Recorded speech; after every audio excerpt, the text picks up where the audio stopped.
যারা অন্যের জন্য সবসময় ভাবো, আজকের কথাটা তাদের জন্য। যারা অন্যের জন্য ভাবো, বাবা মা, ফ্যামিলি এবং ভাই বোন, আত্মীয় স্বজন, অনেকজনের জন্য তুমি ভাবো। বাবা মার কথাটা আমি সাইডে রাখছি, বাবা মার কথা আমাদের ভাবতেই হবে, কিন্তু আর বাকিদের কথা, সবার কথা তুমি ভাববে। আগে নিজের কথা ভাবো। আমি নিজের কথা ভাবো বলতে বলছি এটাই, যে আগে নিজের ভাবো যে আমাকে কিছু করতে হবে, আমাকে আগে নিজের পায়ে দাঁড়াতে হবে।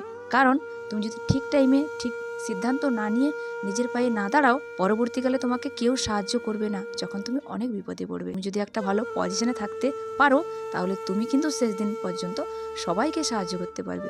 এই জন্য দিনের শুরুতে নিজেকে সময় দাও, নিজের কথা ভাবো, নিজেকে কি করে সফলতার শিখরে পৌঁছবে সেটা ভাবো। কারণ এখন ভাবছো আমার দাদা আছে, এখন ভাবছো আমার বাবা আছে, এখন ভাবছো আমার অনেক বন্ধুবান্ধব এমন আছে, সবাই আমাকে খুব সাপোর্ট করে, কিন্তু এমন একদিন আসবে যেখানে এরা কিন্তু থাকবে না।